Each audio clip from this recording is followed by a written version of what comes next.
George, are you ready? Are you poised? I'm poised on the edge of this mountain, wondering who we're gonna meet. What dilemmas will they be in? Who are we about to greet? Glad you asked. So, dear George I didn't and ask. Luke, well, you just did. My needy Oh, friend. I did. Who are we about to greet? Yeah. Funny that. When you sing, you don't think it's an emotional thing. It's not a emotional logical connection. thing. Right, and yet listen. somehow words just happen.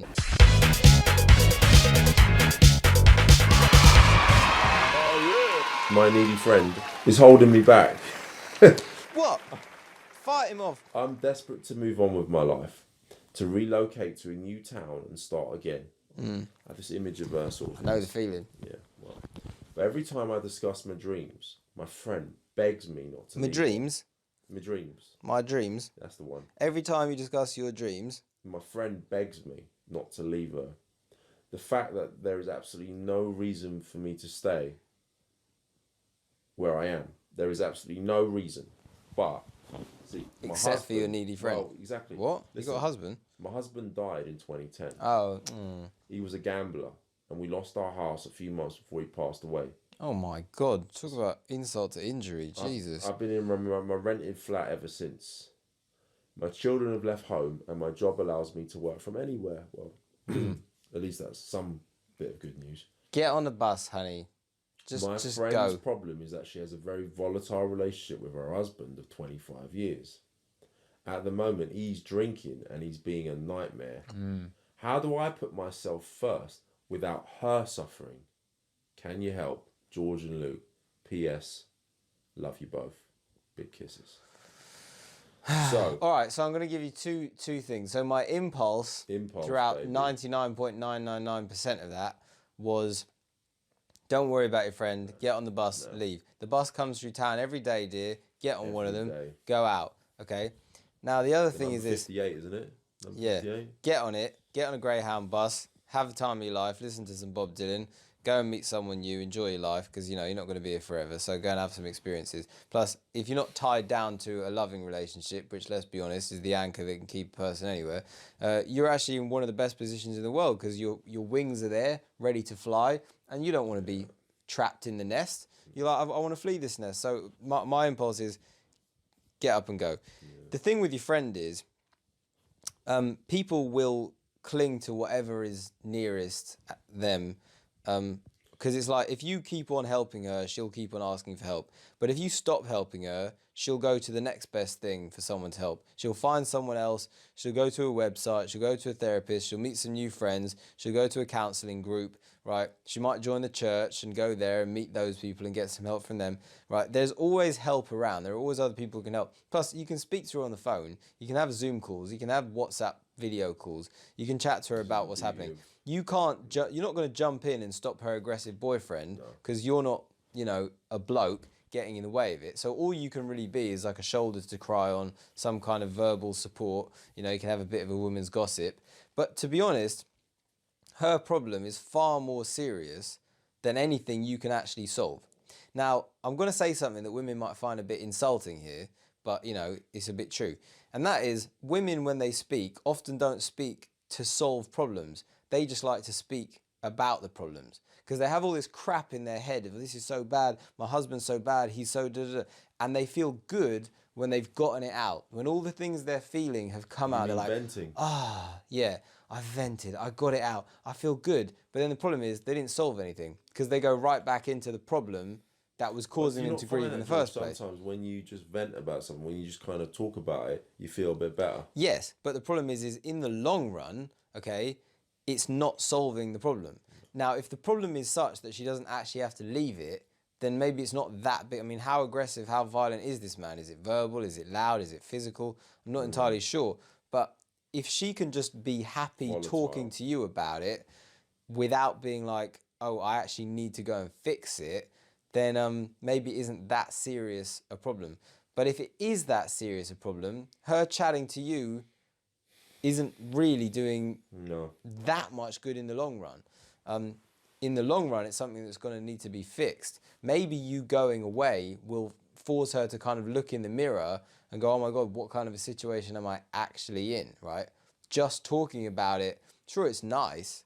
It's nice to know that somebody's listening, somebody understands me, someone loves me, someone cares about me. Sometimes you need to stand on your own 2 feet, don't you, George? Sometimes you need to like be thrown into the fire in order to realise how to get out of the fire. Does that make sense?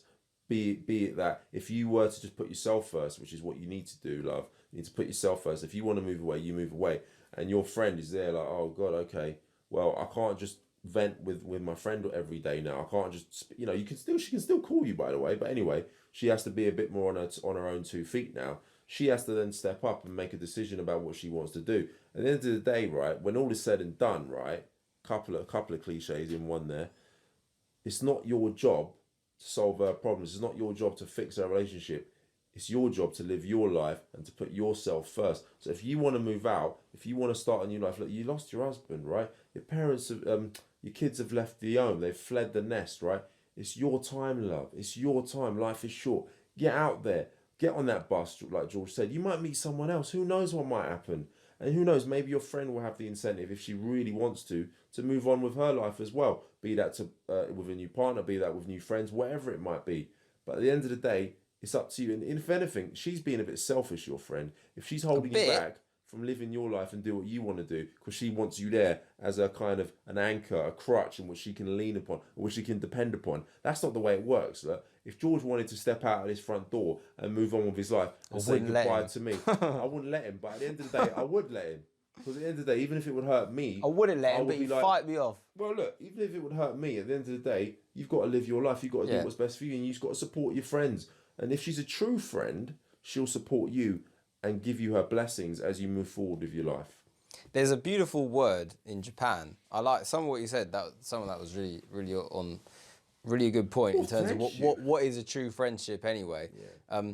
I mean, it's not really a friend's thing for her to cling to you and take all of your potential happiness away from you just so she could have somebody to have a chinwag with. But I'm kind of in two minds, because I'm thinking, how do you solve your friend's problem? Well, maybe you'd help her by going away and make her look in the mirror and go, oh my God, I really got to solve this problem. But or get her to speak to a professional. But the thing is that, there's a great Japanese saying word, which is nakama. And nakama is a word that means a friend who is more than a friend. It means a friend who is essentially family. It is non-blood family, okay, meaning like the best of friends, nakama. And the thing is that nakama, right, is a friend where you kind of, whether you're with them or you're not with them, there's a mutual love and respect. And it could be like that person goes off on their journey and I go off on my journey, and whenever I think of them, I think, God, I hope they're doing well. I hope they're doing great. I hope they're achieving everything they want, and I'm going to be doing it. And I know that they're thinking the same about me. And at certain points, these two bridges that are our lives, they might reconvene, okay? If you want to look at it in a very simple, childlike, kind of an ABC kind of a way, there's a Street Fighter 2, video game Street Fighter 2, and there are the two primary characters are Ryu and Ken.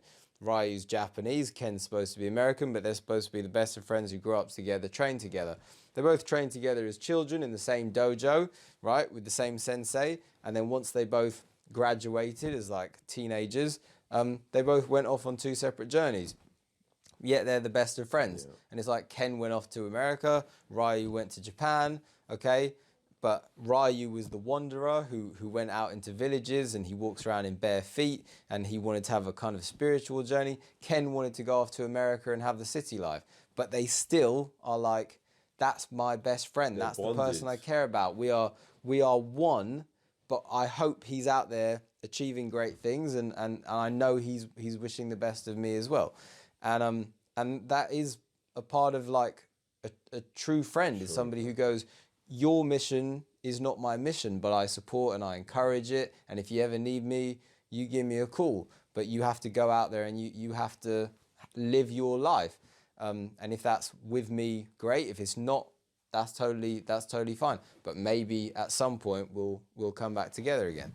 And that's Luke's right. You know, what is she a true friend anyway if she's like, no, don't go, please, you can't go, I need you to stay with me.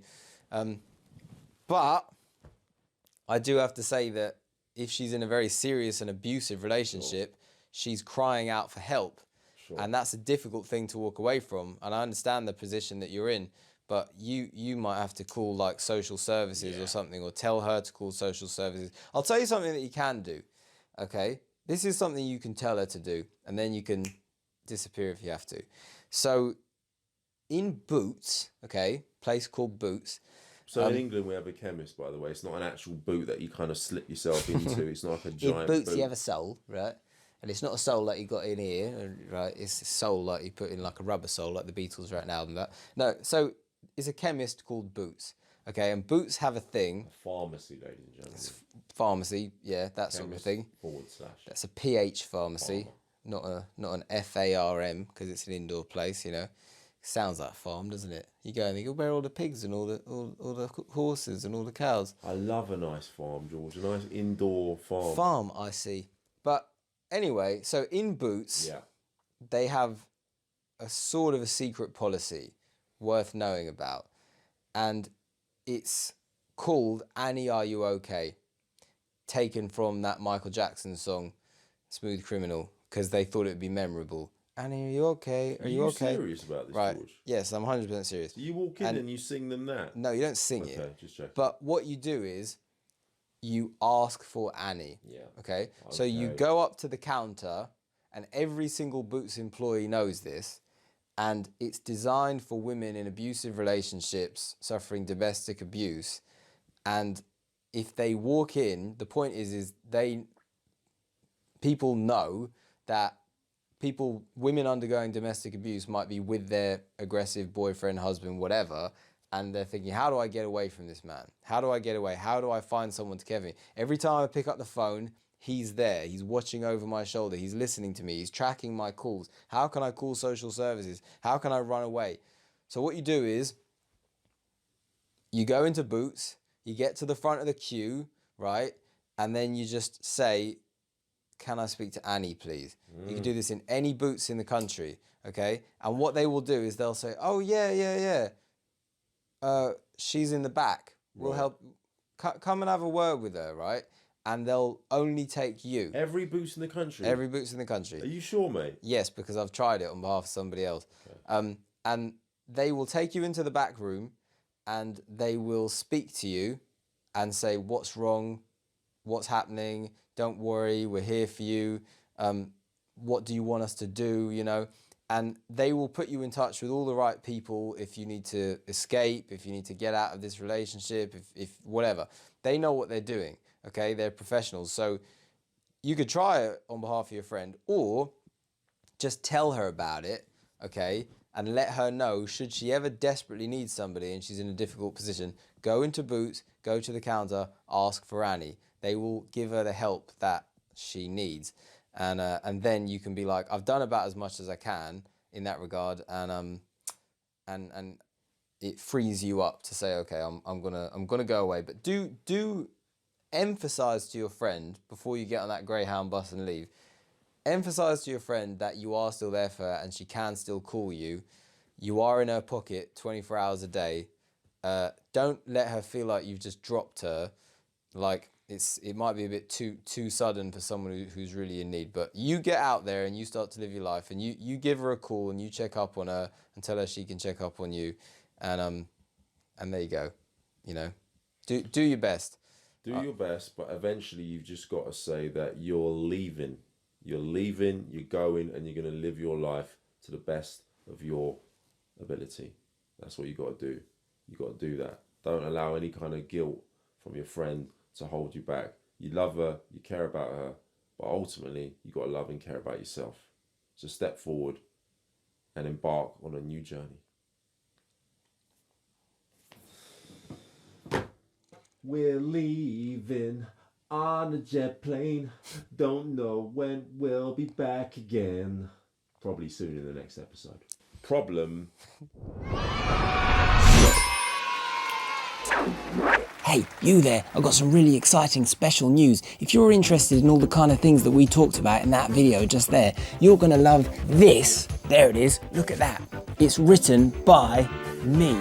It's called A Cure for Loneliness, as you can see right there. And I spent about a year of my life writing it to make sure that it would be good and fun and accurate and entertaining and all those things that make something, you know, worthwhile. And I'm extremely excited to say that people have actually responded really well and they've been reading it all over the world. I've gotten reviews from people who say that they've read it twice. Somebody actually wrote to me recently to say that he'd read it 3 times. I was flattered if anyone had read it once, but to read it 3 times. Some excerpts of things that people have written to me about it are, it's a great and fun read, not the tedious intellectual kind. For me personally, this was a reminder that reading can be an awesome pastime.